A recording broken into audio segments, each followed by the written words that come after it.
يا مساء الفل، كل سنة وحضراتكم طيبين، عيدكم سعيد. يا رب تكونوا اتبسطتوا بالعيد. ان شاء الله الزمالك بكرة هيلعب مع ستالين بوش، جنوب افريقي.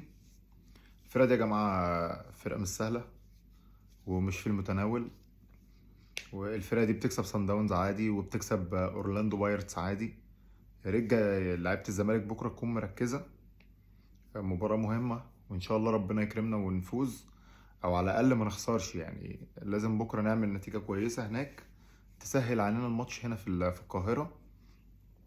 كل المطلوب ان انت تركز، الفرصة تجيلك، تخلص الماتشات دي ما فيهاش الهري كتير. مش هينفع نهري. اللعيبة لما تكون في حالتها بكرة ان شاء الله بتسهل مباراتك هنا في القاهرة. يعني بلاش نحزق بقى ونلعب لعب سلبي. ربنا أراد إن احنا نروح بكرة واتنين، يا ريت نجيب منهم واحدة. فرقة بيقولوا عليها فرقة كويسة، يا ريت بقى ما نحطش نفسنا في الحسابات بقى بتاع كل سنة. يعني ربنا كرمك هناك وعرفت تسجل هدف، الحمد لله، ربنا كبير. أهم حاجة نقفل كويس. لعبتنا إن شاء الله تكون مركزة بكرة. فرقة ستالين بوش يعني فرقة جيدة، مش مرعبة بس جيدة يعني. ايا كان حتى لو فرقه ضعيفه لازم اللعيبه بتاعتنا بكره تكون واخده بالها، مقفله، كل لعيب في مكانه مركز. ان شاء الله احمد سيد زيزو بكره هيسجل باذن الرحمن يعني، وهيرجع لنا من جنوب افريقيا بقى يجدد عقده مع الزمالك، او يعلن رسميا بالتيشيرت الحلاوه اللي انت شايفه ده، التيشيرت القمر ده، التيشيرت الجديد بتاع نادي الزمالك الموسم الجديد ده. يعني لو ده التصميم هنبقى في حته تانية. تيشيرت جميل اوي، الله اكبر.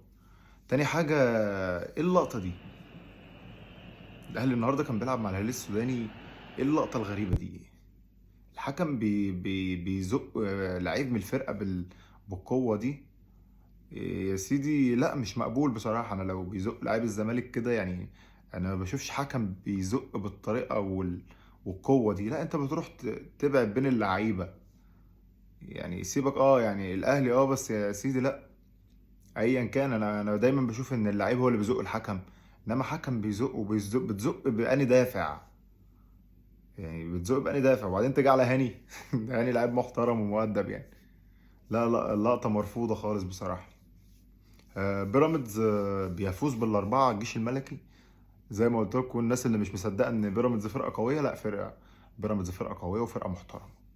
هي الناس التانية بس مش عايزاها قوية ولا عايزاها محترمة، بس هي فرقة قوية وفرقة محترمة. بيراميدز السنة دي محترم. التوفيق للزمالك بكره باذن الرحمن، وان شاء الله ربنا يكرمنا ونقدر نفوز بكره يا رب.